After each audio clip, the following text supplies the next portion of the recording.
Hi there folks, welcome back to Rich Review. So my latest document review for you guys now here happens to be Athlete A. This is co-directed by Bonnie Cohen and John Schnank. A couple of years ago they did a documentary that was the Inconvenience sequel, and now they're back again.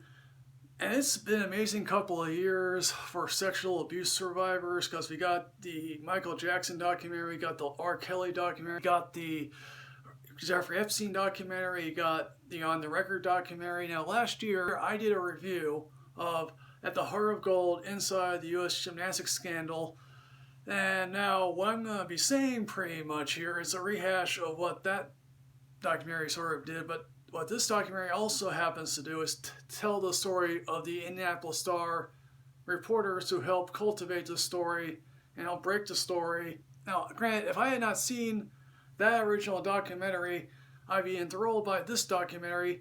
I find myself thinking all throughout this documentary, I would like to see a spotlight type film about the people who are investigating this story, because their story is worthy of being told. Basically, Athlete 8 is Maggie Nichols, the person who reported the first incident that would get the ball rolling, the showing previous incidents that Larry Nassar had been abusing people for at least their part of 20 some odd years. Obviously this was reported within earshot of a coach at Bill Crowley's ranch while training, and how basically she reported to another coach who happened to report to Steve Penny. And obviously basically Steve Penny is just sort of like, well, we don't want to ruin our reputation, we'll handle it in-house.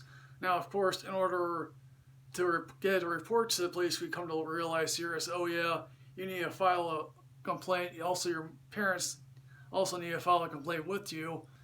Maggie Nichols is just sort of like, is let out of the United States women's team because Steve Penny was vindictive. And yes, Steve Penny here does come across as vindictive to a certain degree. One of the things that we learned, as also done in the previous documentary here, was that for a very long time, women's gymnastics was like regular gymnastics with the guys or 20-somethings. Then, of course, that all changed in the 70s with Bill Crowley and his wife, and how then it started getting younger and younger with girls because it's a cultivating experience, and how, you know, you train so many hours a day, you don't go to school. If you do go to school, you're going online to do that. Also, the injuries and how you desperately compete to win regardless of those injuries. And all the girls are like, yes, you know, Larry Nassar was the kind one among a sea of vipers. Among the reporters here, they get to at least a couple of these other girls. Larry Nassar abused me right in front of my mother while he was doing the massaging stuff. Well, at least one of the reporters says, like, if you look at these videos, you think, okay, he knows what he's doing, but at the same time, there's something deeply insidious about how he's going about doing this. The story was beginning to break. At least one reporter was interviewing Nassar with his lawyer, and Nassar was sort of depressed about all this, begged him not to report the story, considering he viewed himself not to be a bad guy. And obviously the reporter is sort of like, you know, he has to report the story regardless. And how, again, it goes back to Michigan State about that one particular coach who sort of browbeat the girls into not reporting anything. USA Gymnastics cultivated an image that every girl wanted to compete in, but very few of them were able to actually get on it, because, again, at least one girl here was too tall, and at least one girl, I think it was Rachel Dunholler, was too tall, only was able to compete on a state level. If it's the other person I'm thinking of, my apologies. Obviously, we see the deposition of Martha Crowley, and it's like, yes, you're obligated by Texas law to report any crime that you hear of. You don't wait.